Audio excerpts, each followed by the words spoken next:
Good morning, students. Here we will discuss exercise 12.1, standard 7, question number 1.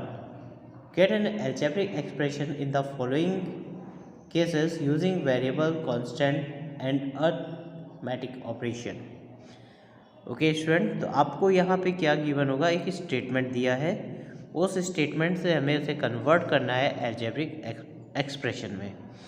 Algebraic expression में convert करते वक्त में हमें मैथमेटिकल ऑपरेशन का भी यूज़ करना है। Mathematical operation means plus, minus, multiply और डिवाइड, इन सिंबल्स को ही हम लोग मैथमेटिकल ऑपरेशंस में काउंट करते हैं। ओके, तो इसका हमें यूज़ करना है। तो फर्स्ट क्वेश्चन है subtraction of z from y. हमें पता है कि मैथमेटिक्स में सब्ट्रैक्शन किसे बोलते हैं, माइनस को बोलते हैं। So we write y minus z, because यहाँ पे बोला है from y. Subtraction of z from y means y में से सब्ट्रैक्ट करना है। Then second, 1/2 of the sum of the numbers x and y. तो यहाँ पे एक्स और वाई का सम करना है और फिर हमें क्या करना है, हाफ कर देना है।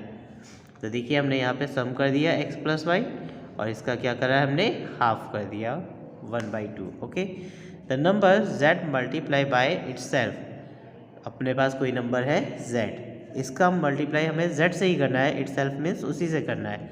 तो z into Z that means z square, यानी टू जब हमारे पास मल्टीप्लाई में z दिया होता है या फिर कोई भी नंबर अल्फ़ाबेट दिया होता है, तो हम यहाँ पे जैसे ये z है और यहाँ पे भी z है, तो इसकी पावर 1 काउंट करते हैं और इसकी भी पावर 1 काउंट करते हैं। और जब हम लोग क्या करते हैं, इनका प्रोडक्ट करते हैं, तो ये पावर्स प्लस हो जाती है। तो इसे हम इस तरह से लिखते हैं। Okay, now 1/4 of the product of number p and q। तो पहले हमें इन दो का प्रोडक्ट करना है, बोला है इन्होंने product of number p and q। तो फर्स्ट हम इनका प्रोडक्ट करेंगे, प्रोडक्ट मीन्स मल्टीप्लाई, और फिर क्या बोला है 1/4 ऑफ द, ठीक है 1/4 कर देंगे, जो भी प्रोडक्ट हुआ है उसका 1/4। Okay, numbers x and y both squared means हमें क्या करना है, इसका भी स्क्वायर कर देना है, इसका भी स्क्वायर कर देना है, y का भी और x का भी, फिर दोनों को ऐड करना है। तो देखिए हमने दोनों का स्क्वायर कर दिया, फिर दोनों को क्या किया, प्लस कर दिया। Number 5 added to 3 times the product of number m and n। तो हमें स्टेटमेंट को यहाँ से समझना है, 3 times the product of number m and n। तो m और n का मल्टीप्लाई करेंगे तो mn मिलेगा, और इसका ही हमें क्या करना है, 3 टाइम्स करना है। 3 टाइम्स मीन्स मल्टीप्लाई, तो ये हमें क्या मिल जाएगा, 3mn। ओके, और इसमें हमें कितना ऐड करना है, 5। Clear. Now product of number y and z subtract from 10। तो इन दोनों का जब हम प्रोडक्ट करेंगे तो हमें क्या मिलेगा, yz, और इसे हमें क्या करना है, 10 में से सब्ट्रैक्ट करना है, that means 10 minus yz। Okay, now sum of numbers a and b। a और b का क्या करना है, सम करना है, and subtract from their product, और इसी के प्रोडक्ट में से a और b का प्रोडक्ट ab, इसे क्या कर देना है, सब्ट्रैक्ट करना है। तो we write ab minus, bracket में लिखना पड़ेगा a plus b। Okay student, now question number 2, identify the terms and their factor in the following expression, show the terms and factor by tree diagram. तो हमें यहाँ पे क्या दिया जाएगा, एक एक्सप्रेशन दिया है, उस एक्सप्रेशन में हमें टर्म्स को भी अलग करना है, फैक्टर्स को भी अलग करना है, और एक ट्री जैसा फॉर्मेशन देना है। तो चलिए करते हैं। तो देखिए यहाँ पे हमारे पास एक्सप्रेशन क्या था, फर्स्ट एक्सप्रेशन देखिएगा बुक में आपको दिया है x-3। तो ये हमारा फर्स्ट एक्सप्रेशन है, तो वी राइट एक्सप्रेशन। फिर हमें क्या करना है, इसको ब्रेक कर देना है जितने भी टर्म्स हैं। तो आप देखिए यहाँ पे एक टर्म ये है और एक टर्म्स हमारा ये है, so we write x and -3। तो यहाँ पे ये जो एक्सप्रेशन था इसके 2 पार्ट्स हो गए। ओके, अब हमें क्या करना है, इसके फैक्टर्स लिखने हैं, ये दोनों हमारे क्या बन गए, टर्म बन गए। ओके, अब इसके हमें क्या करने हैं, फैक्टर्स करने हैं। तो फैक्टर्स करेंगे तो याद रखिए 1 कॉमन फैक्टर है सबका, ठीक है, तो 1 तो हमें लिख ही देना है, एक फैक्टर तो 1 होगा ही होगा, और सेकंड क्या है, x है, फैक्टर मीन्स इसको ब्रेक करके लिख देना है पूरा। अब जैसे ये -3 है तो इस -3 के अंदर कौन कौन से नंबर छुपे हुए हैं, बस उन्हें हमें बाहर लिखना है। तो एक तो -1 छुपा है और एक खुद 3। ओके, तो यहाँ पे याद रखिएगा फर्स्ट हमारा एक्सप्रेशन है, जब उसे ब्रेक करते हैं तो वो टर्म्स में कन्वर्ट होता है और टर्म्स के हम लोग क्या करते हैं, फैक्टर्स कर देते हैं। ठीक है, तो हमें इस तरह से इसे शो करना है, यानी फर्स्ट हमें डार्क लाइन पूरी बनानी है, फिर डॉटेड लाइन में फैक्टर्स शो करने हैं। Right, now next question, 1 + x square that is expression. Okay, फिर इस एक्सप्रेशन को हम लोग को क्या करेंगे, टर्म्स में डिवाइड करेंगे। तो यहाँ पे देखिए कितने टर्म्स हैं, 1 टर्म, 2 टर्म्स एंड 3 टर्म्स। तो ये 3 टर्म्स में डिवाइड हो गया, 1x एंड x स्क्वायर। अब ये हमारे क्या है, टर्म्स हैं, इसे हम क्या करेंगे, फैक्टर्स में कन्वर्ट करेंगे।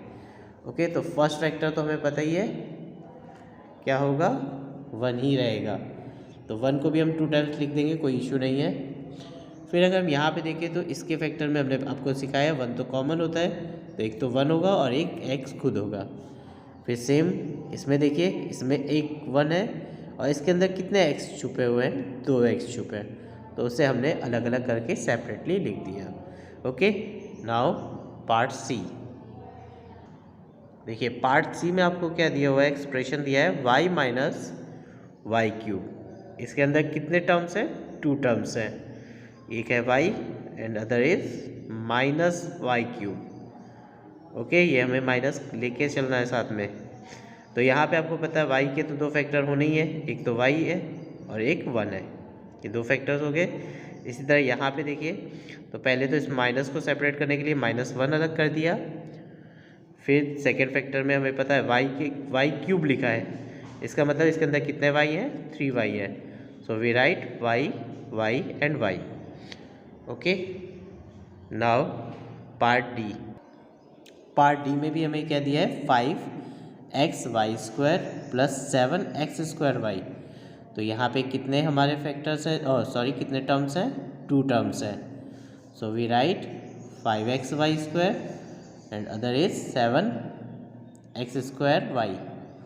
प्लस का सिंबल लिखने की जरूरत नहीं होती है, अगर माइनस है तो आपको लिखना कंपलसरी है। ओके, फर्स्ट फैक्टर हमें पता है 1 होता है, तो 1 को लिख लिया, फिर 5 है, फिर x है और इसके अंदर कितने y हैं, 2y हैं, तो एक y यहाँ पे और आएगा। ओके, तो 2y होंगे। क्लियर, इसी तरह इसमें ध्यान दीजिए, पहला तो 1 बाहर आ जाएगा, फिर 7, फिर इसमें कितने x² है, x है सॉरी, तो x कितने हैं, 2x है, तो एक बार x लिखेंगे, सेकेंड टाइम भी x लिखेंगे और एक y है। नाउ पार्ट ई, -ab + 2b² - 3a²। तो यहाँ पे देखिए तो ये ट्राइनोमियल है, क्योंकि इसके अंदर 3 टर्म्स हैं, तो तीनों को हमने सेपरेटली लिख दिया, फिर इनके फैक्टर्स अलग अलग लिख दिए। Okay student, now part b. अब देखेंगे इसी का पार्ट बी भी आपके पास है, जिसमें आपसे पूछा गया है identified terms and factor in the expression given below. Okay, तो इस तरह क्वेश्चन है, यहाँ पे भी कंडीशन वही थी, बस ये ट्री डायग्राम के थ्रू था और वहाँ पे डायरेक्टली हमें लिखना होगा। तो देखिए यहाँ पे हमने एक तरफ हेडिंग डालेंगे अलजेब्रिक एक्सप्रेशन, दूसरी तरफ terms and third is factor. तो यहाँ पे देखिए ये कैसे है, 2 टर्म्स है, इसमें 2 टर्म्स है ना, तो ये बाइनोमियल है, तो दोनों टर्म्स अलग अलग लिखने हैं, -4x एंड 5। अब इसके फैक्टर कर दीजिए, तो एक तो 4 होगा और एक x होगा, 1 कॉमन है तो 1 तो आप लिख सकते हैं यहाँ पे डायरेक्टली, 1 नहीं लिखेंगे तो भी चलेगा। सेकेंड टर्म्स हमारा 5 था, तो 5 का फैक्टर भी 5 ही है, 5 और 1 भी बोल सकते हैं, 1 नहीं लिखेंगे तो भी चलेगा। Now next is -4x + 5y। तो यहाँ पे देखिए 2 फैक्टर्स हैं, 2 टर्म्स हैं, -4x एंड 5y। अब इसके हम फैक्टर्स करेंगे तो -4 एक हो जाएगा और एक x, दोनों को सेपरेटली कर देना है, जितने भी टर्म्स हैं उनको सेपरेट करते जाना है। ओके, तो ये 5 है तो 5, y कर दीजिए। इसी तरह यहाँ पे देखिए 5y + 3y², तो इसमें कितने हो जाएंगे terms, 2 terms, 5y and 3y²। अब इसे भी हम क्या करेंगे, पूरा सेपरेटली लिखेंगे, तो सेपरेट में यहाँ पे देखिए 5, y हो जाएगा और यहाँ पे क्या होगा 3, फिर यहाँ पे कितने y है, 2y है इसके अंदर, तो हमें दोनों सेपरेट करके अलग अलग लिखने हैं। Right, now part d. Part d में देखिए x y plus 2x² y square. तो यहाँ पे भी हमने दोनों टर्म सेपरेटली लिखे, एक्स और y, x y then 2x² y square. अब इसे भी हमें क्या करना है, फैक्टर्स करने हैं, दैट मीन्स सेपरेट कर देना है सबको। तो ये x और y हो गया, ये 2 अलग हुआ, फिर इसके अंदर कितने x हैं, 2x हैं तो अलग अलग लिखेंगे, 2y हैं तो वो भी हम सेपरेटली लिखेंगे। ओके स्टूडेंट, तो इसी तरह आप ई और एफ खुद से ट्राई करिएगा। Okay, now question number 3। Okay, question 3 नहीं, पहले हम लोग जी और एच को भी समझ लेते हैं, फिर हम लोग थर्ड क्वेश्चन पे जाएंगे। तो जो जी क्वेश्चन दिया है उसमें हमें 3/4x प्लस 1/4 दिया है। तो इसके अंदर टर्म्स हम वैसे ही सेपरेट करेंगे जैसे हम करते आए हैं, 3/4x एंड 1/4। अब इसे हम लोग सेपरेटली लिखेंगे तो 3/4 अलग हो गया एंड x अलग हो गया, 1/4 ऐसे ही लिख देंगे, इसमें कोई भी हमें कुछ करने की स्पेशल ज़रूरत नहीं है। Now next is 0.1 p² plus 0.2 q²। तो यहाँ पे हम क्या करेंगे, हमने टर्म्स देखे 0.1 p² प्लस 0, यहाँ पे प्लस लगाने की कोई ज़रूरत नहीं है, अगर आप लगाते हैं तो भी गलत नहीं होगा, 0.2 q²। अभी से हम लोग क्या करेंगे, सेपरेटली लिख लेंगे। Okay, now question number 3। Question number 3 में आपको एक सिंपल सी टेबल बना लेनी है और उस टेबल के अकॉर्डिंग आपको लिखते जाना है। ओके, तो चलिए यहाँ पे देखते हैं। क्वेश्चन हमारे पास है, identify the numerical coefficient of the terms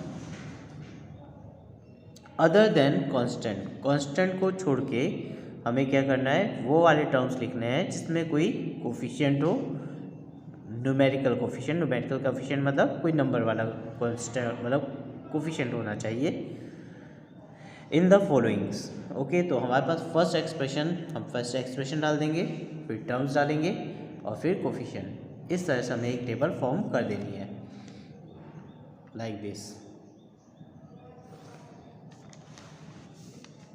पूरी एक टेबल ऐसे बना दीजिए, तो आपको क्या बार बार उसे लिखना नहीं पड़ेगा, आप डायरेक्टली कर सकते हैं। चलिए देखिए यहाँ पे, तो क्वेश्चन 1 में हम देखते हैं, जैसे हमने दिया है 5 - t²। तो इस क्वेश्चन में बोला है कि हमें वही टर्म्स लिखने हैं जिसमें, वो वाले टर्म्स लिखने हैं जिसके अंदर कोई वेरिएबल हो। इन्होंने बोला हुआ है अदर देन कांस्टेंट, कांस्टेंट को छोड़ के हमें टर्म्स लिखने हैं। ओके, जिसमें न्यूमेरिकल कोफिशिएंट हो, यानी कि जैसे ये दिए ना 5 - 3t², तो ये तो कांस्टेंट है, फिक्स वैल्यू है, तो इसे हम नहीं लिखेंगे। हम किसे लिखेंगे, जिसके अंदर वेरिएबल भी हो। तो हम क्या लिखेंगे, -3t²। अब यहाँ पे देखिए तो इसका कोफिशिएंट क्या होगा, तो न्यूमेरिकल कोफिशिएंट ही लिखना है। तो न्यूमेरिकल कोफिशिएंट में यहाँ पे क्या आएगा, -3।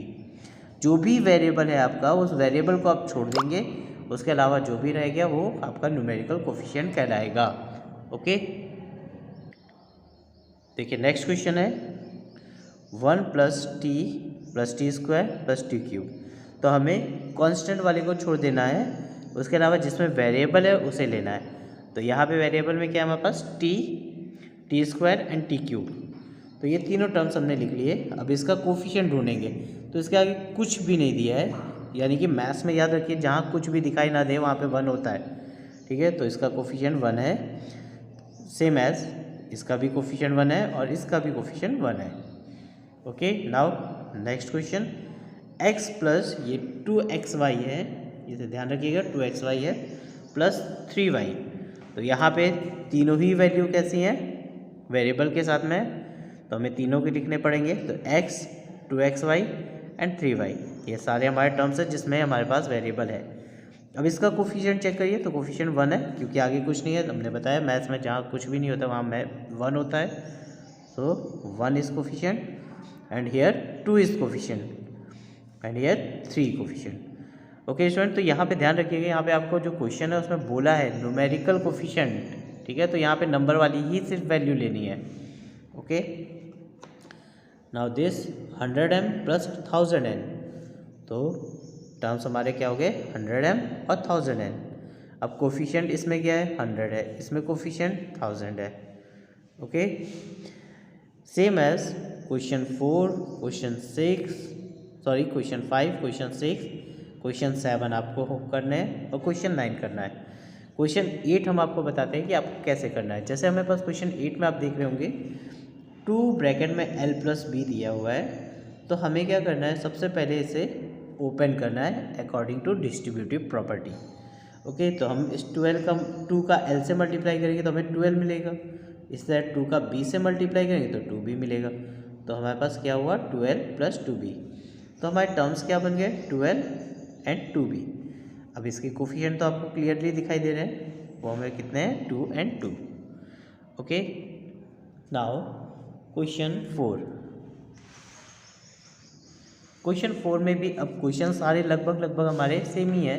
इन्होंने क्वेश्चन में बोला है identify terms which contain x, ऐसे टर्म्स को आइडेंटिफाई करो जिसमें x हो, and give the coefficient of x।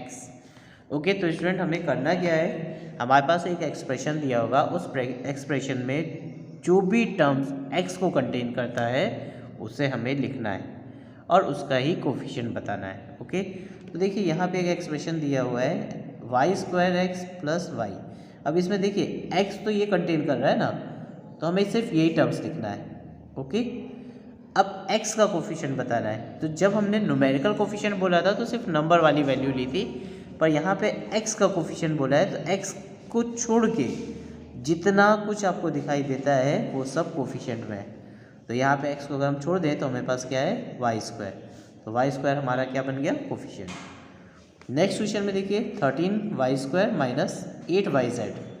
तो यहाँ पे अगर हम ध्यान दें तो 13y² जो है ना वो x कंटेन नहीं कर रहा है, पर ये x कंटेन कर रहा है। तो हमें कौन सा लिखना है, ये वाला लिखना है। तो माइनस 8yz। अब x का 8yx है। अब हमें x का कोफिशिएंट बताना है, तो ये पूरा कोफिशिएंट में आ जाएगा। ओके, माइनस 8y पूरा आ जाएगा, यानी x को छोड़ के जितना भी है वो कोफिशिएंट है। इसमें देखिए, इसमें हमारे पास सिर्फ एक ही टर्म से जो x कंटेन कर रहा है वो है x, इसके आगे कुछ नहीं है, मीन्स 1 है। इस वाले में देखें तो क्या है zx है, और x का कोफिशिएंट क्या बन गया यहाँ पे z। Okay, same as here 1 plus x plus xy। यहाँ पे दो ऐसे टर्म्स हैं जो x को कंटेन कर रहे हैं, एक तो खुद x है और एक xy है। तो यहाँ तो कोफिशिएंट आप सबको पता है 1 होगा, और यहाँ पे x को छोड़ के क्या एक्स्ट्रा है हमारे पास y है, तो y कोफिशिएंट है। ओके स्टूडेंट, इसी तरह ये वाला आप क्वेश्चन करेंगे और ये वाला क्वेश्चन करेंगे। अब नेक्स्ट इसी का पार्ट बी देखिए, तो पार्ट बी में हमें identify terms which contain y² and give coefficient of y²। अब क्वेश्चन सेम ही है, उसमें x को कंटेन करने वाले बता देते और x का कोफिशिएंट। इसमें क्या बता रहे हैं y² वाले, ऐसे टर्म्स लिखने हैं जो y² को कंटेन करते हो और उसी का हमें कोफिशिएंट भी बताना है। ओके, तो चलिए ये देखते हैं। यहाँ पे 8 माइनस xy² पहला एक्सप्रेशन आपको दिया हुआ है, तो इसमें देखिए ये y² कंटेन कर रहा है तो हमने इसे लिख दिया। अब कोफिशिएंट भी किसका बताना है, y² का बताना है। तो y² के अलावा एक्स्ट्रा क्या है, ये पूरा है, तो हम लिखेंगे माइनस x। इसमें देखिए, तो इसमें ये वाला टर्म y² कंटेन कर रहा है तो हमने लिख दिया, और y² का कोफिशिएंट क्या बन गया 5। अब यहाँ पे देखते हैं तो y² कंटेन करने वाले दो टर्म्स हैं, ये भी है ये भी है, तो हमें दोनों लिखने पड़ेंगे। अब y² का कोफिशिएंट ये पूरा हो गया, y² मतलब y² को छोड़ देना है आपको, बाकी सब कुछ आपका क्या हो जाएगा कोफिशिएंट में, तो ये पूरा कोफिशिएंट में आ गया। इसी तरह यहाँ पे 7 कोफिशिएंट है। Okay student, now question 5। Question 5 में आपको कुछ भी नहीं करना है, सिर्फ बताना है कि मोनोमियल है, बाइनोमियल है या ट्राइनोमियल है। तो आपको पता है अगर सिंगल टर्म है तो क्या कहलाता है मोनोमियल, 2 टर्म्स है तो क्या कहलाता है बाइनोमियल, 3 टर्म्स है तो ट्राइनोमियल। ओके, तो यहाँ पे देखिए, यहाँ पे 2 टर्म्स है तो ये क्या बन गया हमारा बाइनोमियल। यहाँ पे देखिए 1 टर्म है तो ये बन गया हमारा मोनोमियल, और यहाँ पे कितने टर्म्स हैं 1 2 एंड 3, तो ये क्या बन गया हमारा ट्राइनोमियल। सेम एज 100 मोनोमियल है, यहाँ पे देखिए 3 टर्म्स हैं तो ये क्या बनेगा ट्राइनोमियल। इसी तरह अगर हम यहाँ देखें तो यहाँ पे देखो एक टर्म ये है एक टर्म ये है, 2 ही टर्म्स है तो हम इसे क्या बोलेंगे बाइनोमियल। ओके, यहाँ पे ये भी क्या हमारा बाइनोमियल है, ये देखें तो मोनोमियल है, ये ट्राइनोमियल है। अगेन यहाँ पे देखो तो a² प्लस b² 2 ही टर्म है तो ये बाइनोमियल है, ये भी हमारा बाइनोमियल है, और ये क्या है ट्राइनोमियल है। Okay student, now question number 6। Question number 6 में state whether a given pair of like और अनलाइक टर्म्स। तो लाइक टर्म्स कैसे होते हैं स्टूडेंट? तो देखिए, लाइक टर्म्स का मतलब है कि आप याद रखिए, अगर आपके पास वेरिएबल सेम टू सेम है तो वो लाइक टर्म्स है। ठीक है, वेरिएबल में ध्यान देना है। अगर हमारे पास कोई अल्फ़ाबेट है और दो नंबर्स दिए, दो हमें एक्सप्रेशन दे रखे हैं और दोनों एक्सप्रेशन में सेम अल्फ़ाबेट्स हों, same to same, that means उनकी पावर भी सेम होनी चाहिए, टोटली एक जैसे होने चाहिए। यानी कह सकते हो कि ट्विंस, जुड़वा मूवी देखिए ना, वैसे ही ट्विंस। ओके, तो ही हम उन्हें लाइक बोलेंगे, अदरवाइज नहीं बोलेंगे। तो यहाँ पे देखिए, यहाँ तो कोई है ही नहीं एक्सप्रेशन में, कोई है जो अल्फ़ाबेट तो है नहीं, तो ये तो ऑटोमेटिकली लाइक हो गए, क्योंकि ये भी नंबर है, ये भी नंबर है। यहाँ पे देखिए, यहाँ पे वेरिएबल क्या है x और यहाँ पे वेरिएबल क्या है x, तो ये दोनों के वेरिएबल सेम है, तो ये लाइक टर्म्स है। यहाँ पे देखिए, ये x है इसका वेरिएबल और इसका वेरिएबल y है, ये दोनों डिफरेंट है, तो कैसे हो गए? अनलाइक टर्म्स हो गए। यहाँ पे देखिए, ये है एक्स वाई और यहाँ पे है वाई एक्स, ये दोनों सेम ही है, बस आगे पीछे लिखे हुए हैं, तो ये दोनों सेम कहलाएंगे, इस वजह से ये क्या है? लाइक टर्म्स है। यहाँ पे देखिए, यहाँ एम स्क्वायर है पर यहाँ पे सिर्फ एम है, यहाँ पी है और यहाँ पी स्क्वायर है, यानी ये दोनों क्या है? डिफरेंट वेरिएबल्स वाले हैं, तो ये हमारे अनलाइक टर्म्स में काउंट होंगे। यहाँ पे भी देखिए, ये हमें दिया एक्स और यहाँ है एक्स स्क्वायर, अलग हो गए ना, डिफरेंट है, तो ये अनलाइक टर्म्स है। सेम एज यहाँ z है और यहाँ z स्क्वायर, तो ये भी क्या है? अनलाइक टर्म्स है। ओके स्टूडेंट, तो ये पूरा क्या हुआ? अनलाइक टर्म बन गया। ओके स्टूडेंट, तो इसी तरह क्वेश्चन नंबर आपको 7 होमवर्क में कर लेना है। इसमें आपको कुछ नहीं करना है, इसमें एक तरफ लाइक टर्म लिखिएगा और एक तरफ अनलाइक टर्म लिख के, लाइक टर्म्स जो भी हैं जिनके वेरिएबल सेम है एक साथ लिख दीजिएगा, और जो अनलाइक टर्म्स है उन्हें एक साथ लिख दीजिएगा। ओके स्टूडेंट, सॉरी, इसमें सिर्फ लाइक ही लिखना है, तो आपको क्या करना है? लाइक टर्म्स से ही लिखना है, सारे ढूंढ लीजिएगा इसमें से और लाइक टर्म्स को आपको लिखना है। ठीक है, ओके स्टूडेंट, तो यहाँ पे आपकी एक्सरसाइज 12.1 फिनिश हो जाती है। Thank you. Good morning students, here we will discuss exercise 12.1 standard 7, question number 1। Get an algebraic expression in the following cases using variable, constant and arithmetic operation। Okay student, तो आपको यहाँ पे क्या given होगा? एक स्टेटमेंट दिया है, उस स्टेटमेंट से हमें उसे कन्वर्ट करना है एल्जेब्रिक एक्सप्रेशन में। एल्जेब्रिक एक्सप्रेशन में कन्वर्ट करते वक्त में हमें मैथमेटिकल ऑपरेशन का भी यूज़ करना है। Mathematical operation means plus, minus, multiply और डिवाइड, इन सिंबल्स को ही हम लोग मैथमेटिकल ऑपरेशंस में काउंट करते हैं। ओके, तो इसका हमें यूज़ करना है। तो फर्स्ट क्वेश्चन है subtraction of z from y। हमें पता है कि मैथमेटिक्स में सब्ट्रैक्शन किसे बोलते हैं? माइनस को बोलते हैं। So we write y minus z, because यहाँ पे बोला है from y। Subtraction of z from y means y में से सब्ट्रैक्ट करना है। Then second, 1/2 of the sum of the numbers x and y। तो यहाँ पे x और y का सम करना है और फिर हमें क्या करना है?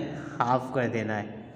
तो देखिए, हमने यहाँ पे सम कर दिया x प्लस वाई और इसका क्या करा है? हमने हाफ कर दिया 1/2। Okay, the number z multiply by itself. अपने पास कोई नंबर है z, इसका मल्टीप्लाई हमें z से ही करना है, इटसेल्फ मीन्स उसी से करना है। तो z into Z, that means z square, यानी टू, जब हमारे पास मल्टीप्लाई में z दिया होता है या फिर कोई भी नंबर अल्फ़ाबेट दिया होता है, तो हम यहाँ पे जैसे ये z है और यहाँ पे भी z है, तो इसकी पावर 1 काउंट करते हैं और इसकी भी पावर 1 काउंट करते हैं, और जब हम लोग क्या करते हैं? इनका प्रोडक्ट करते हैं तो ये पावर्स प्लस हो जाती है।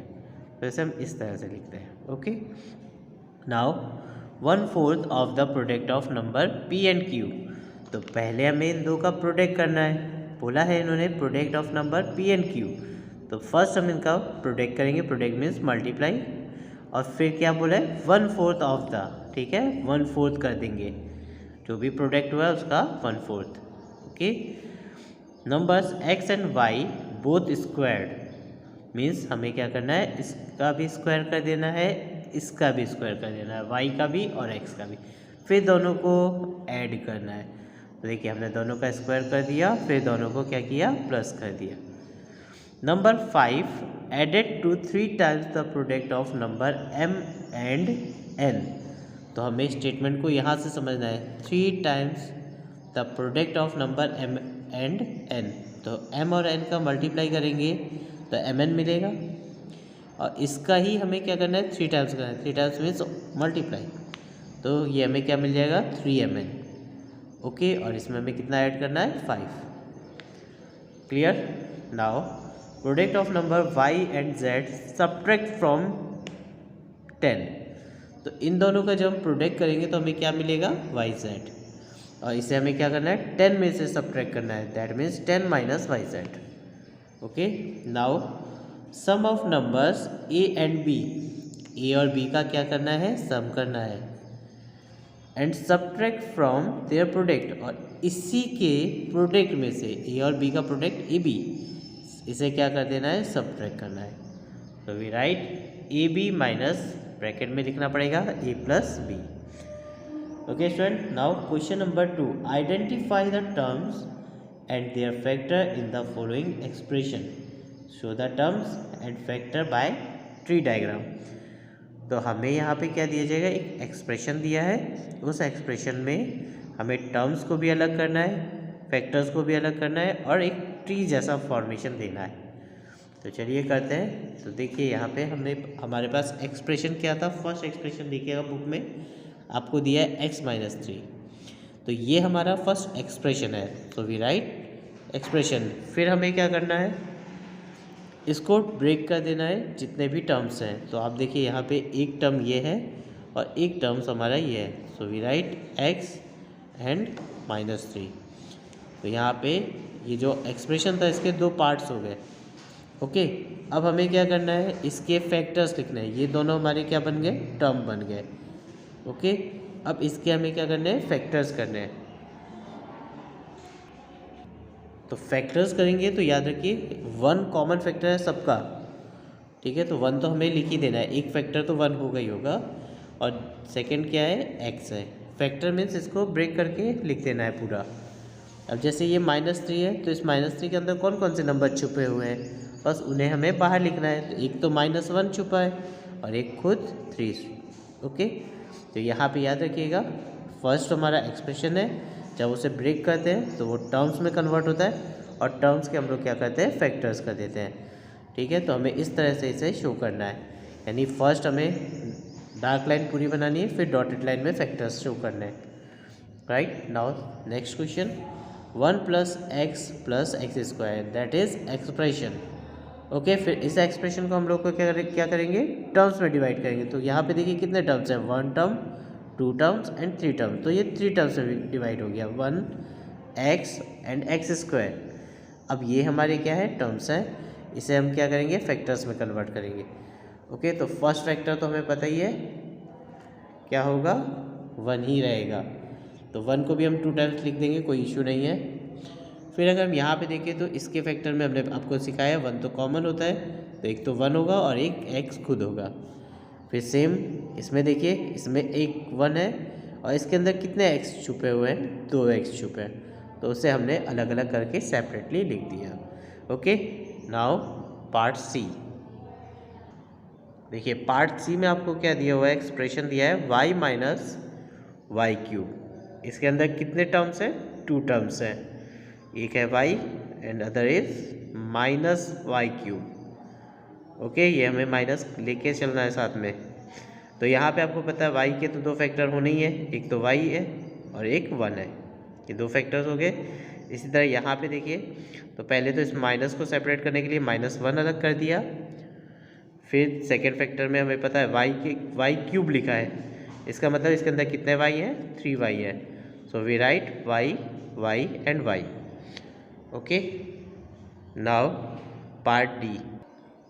पार्ट डी में भी हमें क्या दिया है, 5xy² + 7x²y। तो यहाँ पे कितने हमारे फैक्टर्स हैं, कितने टर्म्स हैं, 2 टर्म्स हैं। So we write 5xy² and other is 7x²y। Plus का सिंबल लिखने की जरूरत नहीं होती है, अगर माइनस है तो आपको लिखना कंपलसरी है। ओके, फर्स्ट फैक्टर हमें पता है 1 होता है, तो 1 को लिख लिया, फिर 5 है, फिर x है, और इसके अंदर कितने y हैं, 2y हैं, तो एक y यहाँ पे और आएगा। ओके, तो 2y होंगे। क्लियर। इसी तरह इसमें ध्यान दीजिए, पहला तो 1 बाहर आ जाएगा, फिर 7, फिर इसमें कितने एक्स स्क्वायर है, एक्स है सॉरी, तो x कितने हैं 2x है, तो एक बार x लिखेंगे, सेकेंड टाइम भी x लिखेंगे, और एक y है। नाउ पार्ट ई, -ab plus 2b square minus 3a square. तो यहाँ पे देखिए तो ये ट्राइनोमियल है क्योंकि इसके अंदर 3 टर्म्स हैं, तो तीनों को हमने सेपरेटली लिख दिया, फिर इनके फैक्टर्स अलग अलग लिख दिए। Okay student. Now part b, अब देखेंगे इसी का पार्ट बी भी आपके पास है, जिसमें आपसे पूछा गया है identified terms and factor in the expression given below.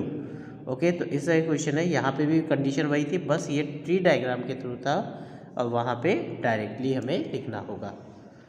तो देखिए यहाँ पे हमने एक तरफ हेडिंग डालेंगे अलजेब्रिक एक्सप्रेशन, दूसरी तरफ terms and third is factor. तो यहाँ पे देखिए ये कैसे है, 2 टर्म्स है, इसमें 2 टर्म्स है ना, तो ये बाइनोमियल है, तो दोनों टर्म्स अलग अलग लिखने हैं, -4x एंड 5। अब इसके फैक्टर कर दीजिए, तो एक तो 4 होगा और एक x होगा, 1 कॉमन है तो 1 तो आप लिख सकते हैं यहाँ पे डायरेक्टली, 1 नहीं लिखेंगे तो भी चलेगा। सेकेंड टर्म्स हमारा 5 था, तो 5 का फैक्टर भी 5 ही है, 5 और 1 भी बोल सकते हैं, 1 नहीं लिखेंगे तो भी चलेगा।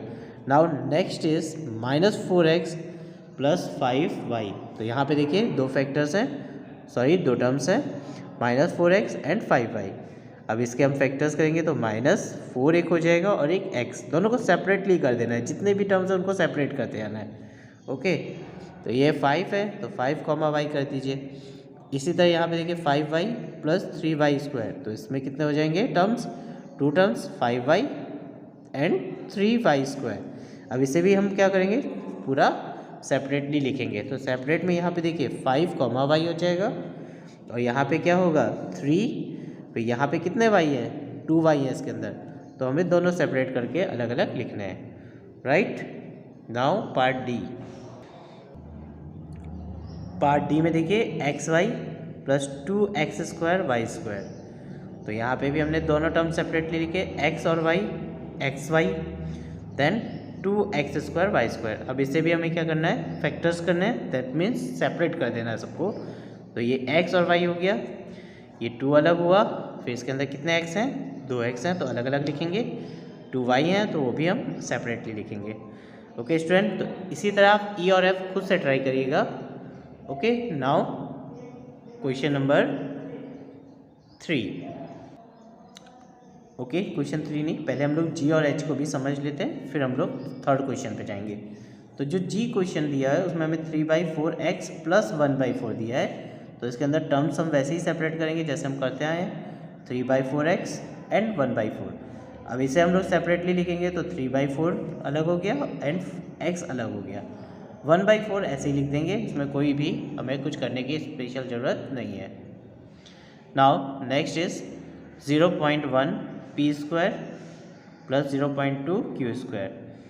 तो यहाँ पे हम क्या करेंगे, हमने टर्म्स देखे 0.1 p स्क्वायर प्लस 0, यहाँ पे प्लस लगाने की कोई ज़रूरत नहीं है, अगर आप लगाते हैं तो भी गलत नहीं होगा, 0.2 q स्क्वायर। अभी से हम लोग क्या करेंगे, सेपरेटली लिख लेंगे। Okay, now question number 3। Question number 3 में आपको एक सिंपल सी टेबल बना लेनी है और उस टेबल के अकॉर्डिंग आपको लिखते जाना है। ओके, तो चलिए यहाँ पे देखते हैं, क्वेश्चन हमारे पास है identify the numerical coefficient of the terms other than constant. Constant को छोड़ के हमें क्या करना है, वो वाले टर्म्स लिखने हैं जिसमें कोई कोफिशिएंट हो, न्यूमेरिकल कोफिशिएंट। न्यूमेरिकल कोफिशिएंट मतलब कोई नंबर वाला कांस्टेंट, मतलब कोफिशिएंट होना चाहिए इन द फॉलोइंग्स। ओके, तो हमारे पास फर्स्ट एक्सप्रेशन, हम फर्स्ट एक्सप्रेशन डाल देंगे, फिर टर्म्स डालेंगे और फिर कोफिशिएंट। इस तरह से हमें एक टेबल फॉर्म कर देनी है, लाइक दिस। पूरी एक टेबल ऐसे बना दीजिए, तो आपको क्या है, बार बार उसे लिखना नहीं पड़ेगा, आप डायरेक्टली कर सकते हैं। चलिए देखिए यहाँ पे, तो क्वेश्चन 1 में हम देखते हैं, जैसे हमने दिया है 5 माइनस टी स्क्वायर। तो इस क्वेश्चन में बोला है कि हमें वही टर्म्स लिखने हैं जिसमें, वो वाले टर्म्स लिखने हैं जिसके अंदर कोई वेरिएबल हो। इन्होंने बोला हुआ है अदर देन कांस्टेंट, कांस्टेंट को छोड़ के हमें टर्म्स लिखने हैं, ओके, जिसमें न्यूमेरिकल कोफिशिएंट हो, यानी कि जैसे ये दिए ना 5 माइनस 3t², तो ये तो कांस्टेंट है, फिक्स वैल्यू है, तो इसे हम नहीं लिखेंगे, हम किसे लिखेंगे जिसके अंदर वेरिएबल भी हो, तो हम क्या लिखेंगे ये -3t²। अब यहाँ पे देखिए तो इसका कोफिशिएंट क्या होगा, तो न्यूमेरिकल कोफिशिएंट ही लिखना है, तो न्यूमेरिकल कोफिशिएंट में यहाँ पे क्या आएगा -3। जो भी वेरिएबल है आपका उस वेरिएबल को आप छोड़ देंगे, उसके अलावा जो भी रह गया वो आपका न्यूमेरिकल कोफिशिएंट कहलाएगा, ओके। देखिए नेक्स्ट क्वेश्चन है 1 + t² + t³। तो हमें कांस्टेंट वाले को छोड़ देना है, उसके अलावा जिसमें वेरिएबल है उसे लेना है। तो यहाँ पे वेरिएबल में क्या है हमारे पास t² एंड t³। तो ये तीनों टर्म्स हमने लिख लिए। अब इसका कोफिशिएंट ढूंढेंगे, तो इसके आगे कुछ भी नहीं दिया है, यानी कि मैथ्स में याद रखिए जहाँ कुछ भी दिखाई ना दे वहाँ पे 1 होता है, ठीक है। तो इसका कोफिशिएंट 1 है, सेम एज इसका भी कोफिशिएंट 1 है और इसका भी कोफिशिएंट 1 है, okay. Now next question, x plus ये 2xy है, इसे ध्यान रखिएगा 2xy है, प्लस 3y। तो यहाँ पे तीनों ही वैल्यू कैसी हैं, वेरिएबल के साथ में, तो हमें तीनों के लिखने पड़ेंगे। तो x 2xy एंड 3y ये सारे हमारे टर्म्स हैं जिसमें हमारे पास वेरिएबल है। अब इसका कोफिशिएंट चेक करिए, तो कोफिशिएंट 1 है, क्योंकि आगे कुछ नहीं है, हमने बताया मैथ्स में जहाँ कुछ भी नहीं होता वहाँ 1 होता है। सो 1 is coefficient and here 2 is coefficient and here 3 coefficient, okay student. तो यहाँ पे ध्यान रखिएगा, यहाँ पे आपको जो क्वेश्चन है उसमें बोला है न्यूमेरिकल कोफिशिएंट, ठीक है, तो यहाँ पे नंबर वाली ही सिर्फ वैल्यू लेनी है, okay. Now this 100m + 1000n, तो टर्म्स हमारे क्या हो गए 100m और 1000n। अब कोफिशिएंट इसमें क्या है 100 है, इसमें कोफिशिएंट 1000 है, okay. Same as question 4, question 5, question 6, question 7 आपको करना है और क्वेश्चन 9 करना है। क्वेश्चन 8 हम आपको बताते हैं कि आपको कैसे करना है। जैसे हमारे पास क्वेश्चन 8 में आप देख रहे होंगे 2 ब्रैकेट में l + b दिया हुआ है, तो हमें क्या करना है, सबसे पहले इसे ओपन करना है according to distributive property, okay. तो हम इस 2 का l से मल्टीप्लाई करेंगे तो हमें 12 मिलेगा, इस तरह 2 का b से मल्टीप्लाई करेंगे तो 2b मिलेगा। तो हमारे पास क्या हुआ 12 + 2b, तो हमारे टर्म्स क्या बन गए 12 एंड 2b। अब इसके कोफिशिएंट तो आपको क्लियरली दिखाई दे रहे हैं, वो हमें कितने हैं 2 and 2, okay. Now question 4, question 4 में भी अब क्वेश्चन सारे लगभग हमारे सेम ही है। इन्होंने क्वेश्चन में बोला है identify terms which contain x, ऐसे टर्म्स को आइडेंटिफाई करो जिसमें x हो, and give the coefficient of x, okay. तो स्टूडेंट हमें करना क्या है, हमारे पास एक एक्सप्रेशन दिया होगा, उस एक्सप्रेशन में जो भी टर्म्स x को कंटेन करता है उसे हमें लिखना है और उसका ही कोफिशिएंट बताना है, ओके। तो देखिए यहाँ पे एक एक्सप्रेशन दिया हुआ है y² x + y। अब इसमें देखिए x तो ये कंटेन कर रहा है ना, तो हमें सिर्फ यही टर्म्स लिखना है, ओके। अब x का कोफिशिएंट बताना है, तो जब हमने न्यूमेरिकल कोफिशिएंट बोला था तो सिर्फ नंबर वाली वैल्यू ली थी, पर यहाँ पे x का कोफिशिएंट बोला है, तो x को छोड़ के जितना कुछ आपको दिखाई देता है वो सब कोफिशिएंट में है। तो यहाँ पे x को अगर हम छोड़ दें तो हमारे पास क्या है y², तो y² हमारा क्या बन गया कोफिशिएंट। नेक्स्ट क्वेश्चन में देखिए 13y² - 8yz। तो यहाँ पे अगर हम ध्यान दें तो 13y² जो है ना वो x कंटेन नहीं कर रहा है, पर ये x कंटेन कर रहा है, तो हमें कौन सा लिखना है, ये वाला लिखना है, तो -8yz।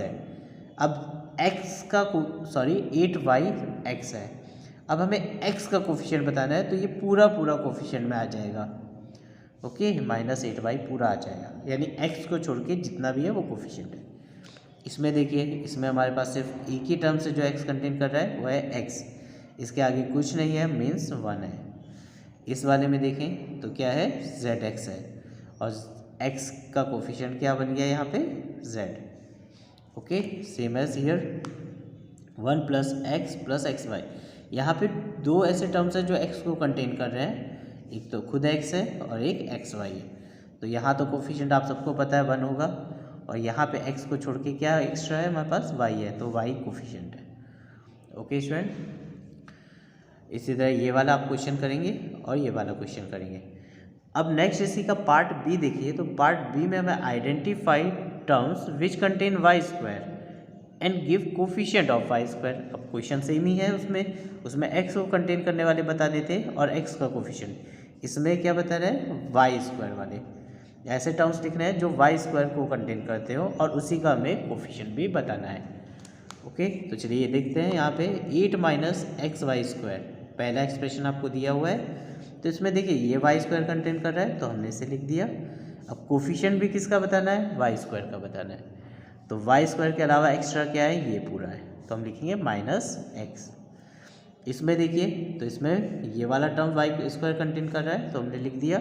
अब वाई स्क्वायर का कोफिशिएंट क्या बन गया, 5। अब यहाँ पे देखते हैं तो वाई स्क्वायर कंटेन करने वाले दो टर्म्स हैं, ये भी है ये भी है, तो हमें दोनों लिखने पड़ेंगे। अब वाई स्क्वायर का कोफिशिएंट ये पूरा हो गया, वाई स्क्वायर मतलब वाई स्क्वायर को छोड़ देना है आपको, बाकी सब कुछ आपका क्या हो जाएगा कोफिशिएंट में, तो ये पूरा कोफिशिएंट में आ गया। इसी तरह यहाँ पे 7 कोफिशिएंट है। Okay student, now question 5। Question 5 में आपको कुछ भी नहीं करना है, सिर्फ बताना है कि मोनोमियल है, बाइनोमियल है या ट्राइनोमियल है। तो आपको पता है अगर सिंगल टर्म है तो क्या कहलाता है, मोनोमियल। 2 टर्म्स है तो क्या कहलाता है, बाइनोमियल। 3 टर्म्स है तो ट्राइनोमियल। ओके, तो यहाँ पे देखिए यहाँ पे 2 टर्म्स है तो ये क्या बन गया हमारा बाइनोमियल। यहाँ पे देखिए 1 टर्म है तो ये बन गया हमारा मोनोमियल। और यहाँ पे कितने टर्म्स हैं, 1, 2 एंड 3, तो ये क्या बन गया हमारा ट्राइनोमियल। सेम एज 100 मोनोमियल है। यहाँ पे देखिए 3 टर्म्स हैं तो ये क्या बनेगा, ट्राइनोमियल। इसी तरह अगर हम यहाँ देखें तो यहाँ पे देखो एक टर्म ये है, एक टर्म ये है, 2 ही टर्म्स है तो हम इसे क्या बोलेंगे, बाइनोमियल। ओके, यहाँ पे ये भी क्या हमारा बाइनोमियल है। ये देखें तो मोनोमियल है, ये ट्राइनोमियल है। अगेन यहाँ पे देखो तो a² + b² 2 ही टर्म है तो ये बाइनोमियल है, ये भी हमारा बाइनोमियल है और ये क्या है, ट्राइनोमियल है। Okay student, now question number 6।